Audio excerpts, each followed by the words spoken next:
जय हिंद साथियों। आप लोगों के बीच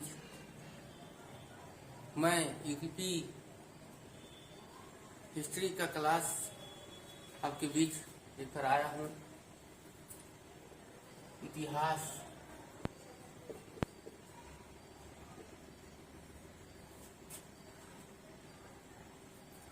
यहाँ पर देखेंगे। इतिहास प्राचीन काल की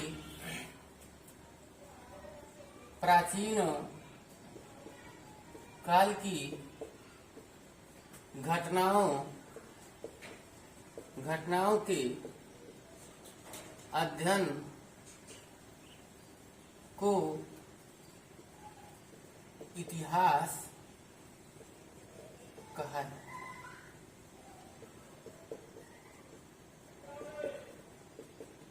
अब देख रहे हैं, प्राचीन काल की घटनाओं के अध्ययन को इतिहास कहा जाता है। इतिहास का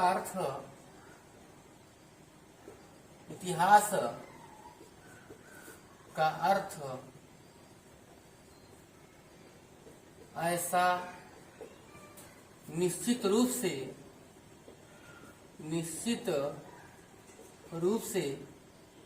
घटित हुआ,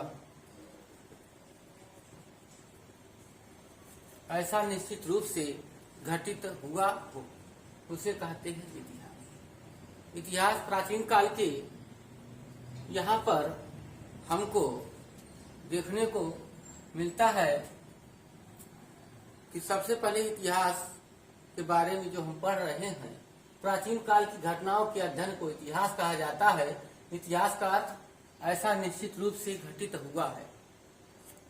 अब प्रश्न ये उठता है, हमको भारतीय इतिहास के बारे में जानना है। भारतीय इतिहास, इसके बारे में भारतीय इतिहास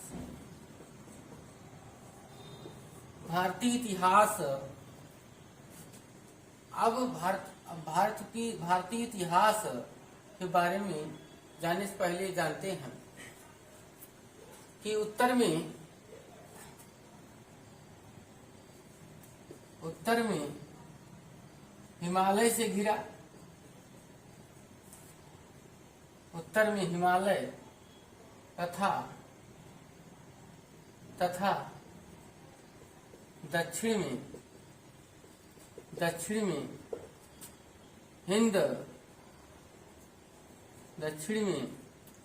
हिंद महासागर से घिरा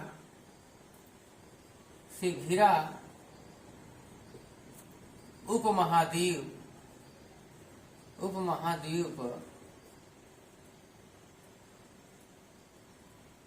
भारतीय उपमहाद्वीप के नाम से जाना जाता है। हमें पढ़ना है भारतीय इतिहास के बारे में। अब भारत के इतिहास के बारे में ये जानना है। भारतीय इतिहास को 3 भागों में बांटा गया है। भारतीय इतिहास को कितने भागों में? 3 भागों में बांटा गया है। नंबर पहला, प्राचीन इतिहास, एशियन हिस्ट्री। नंबर 2, मध्यकालीन इतिहास। नंबर 3, आधुनिक भारतीय इतिहास। भारतीय इतिहास को भारत का प्राचीन इतिहास, भारत का मध्यकालीन इतिहास, भारत के आधुनिक इतिहास के बारे में जानेंगे।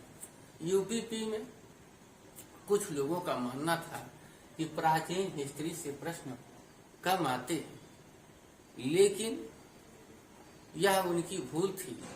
और 17 फर्स्ट शिफ्ट में यूपीपी 2024 17 फरवरी फर्स्ट शिफ्ट में प्राचीन इतिहास और मध्यकालीन इतिहास से क्वेश्चन 7-8 क्वेश्चन देखने को मिला। इसलिए जो भी सिलेबस है उसको पढ़ना क्या है, अनिवार्य है, जरूरी। भारतीय इतिहास के बारे में जानेंगे। जानना ये है प्राचीन इतिहास के बारे में कि भारत प्राचीन इतिहास को जानने के लिए क्या किसके माध्यम से हम प्राचीन इतिहास के बारे में जान सकते हैं। सबसे पहले हम जानेंगे भारत का नामकरण। भारत का नाम कैसे पड़ा? तो आप जानते हैं भारत का नाम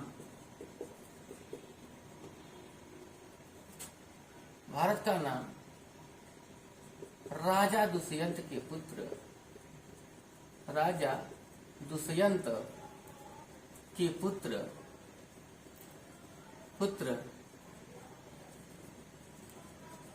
भरत के नाम पर हमारे देश का नाम क्या पड़ गया? भारत पड़ गया। भारत का ही भरतवंशी राजा है, तो राजा दुष्यंत के पुत्र भरत के नाम पर हमारे देश का नाम भारत पड़ा। फिर आगे चल के हम देखते हैं जैनियों ने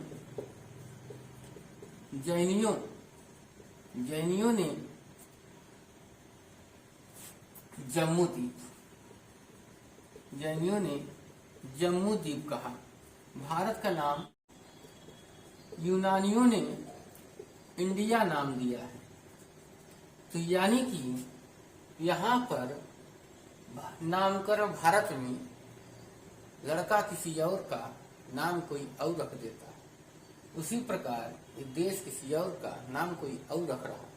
चलिए देखते हैं, यूनानियों ने इंडिया कहा, मुस्लिम इतिहासकारों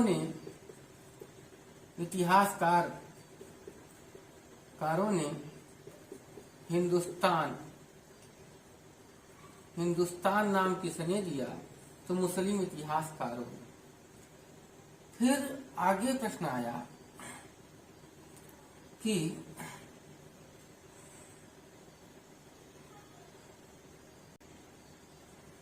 पुराणों में भारतवर्ष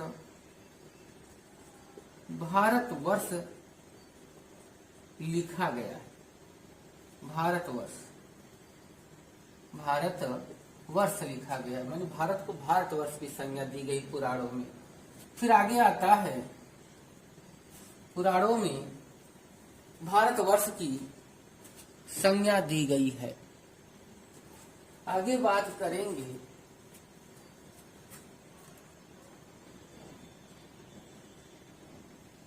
महर्षि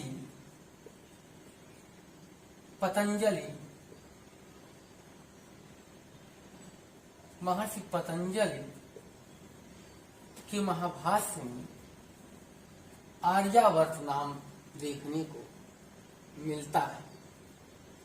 तो इस प्रकार हम भारत के नाम को जानते हैं। आगे बात करें, यहाँ पर देखिए आप कि इसे भारत का नाम पड़ा राजा दुष्यंत के पुत्र।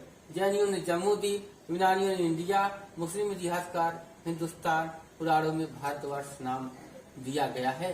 भारत का नाम आर्यावर्त भी है, मैंने बताया। महर्षि पतंजलि के महाभाष्य में आपको आर्यावर्त नाम भी देखने को मिलेगा। तो आर्यावर्ती जम्मू द्वीपी भारत खंडे, ठीक ना। तो यहाँ पर इस टॉपिक को हम जान पाते हैं। आगे बात करेंगे क्या आवश्यक है। तो प्राचीन इतिहास की जानकारी कहाँ से प्राप्त होगी? प्राचीन इतिहास की जानकारी आपको धर्म ग्रंथों के माध्यम से,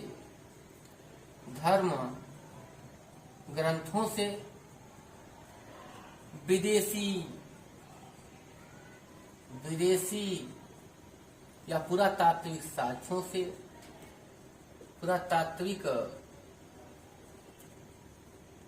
साक्ष्यों से, विदेशी विवरणों से, विदेशी विवरण से, विवरण से, यहां पर एक टॉपिक और आ सकता है, ऐतिहासिक ग्रंथ, ऐतिहासिक ग्रंथों से। तो प्राचीन इतिहास की जानकारी हमको धर्म ग्रंथों से, ऐतिहासिक ग्रंथों से, पुरातात्विक साक्ष्यों से, विदेशी विवरण से प्राप्त होती है। अब पुरातात्विक ग्रंथों से जो प्राप्त होगा, हमारा पहला टॉपिक है पुरातात्विक ग्रंथ। क्या है? पुरातात्विक ग्रंथ।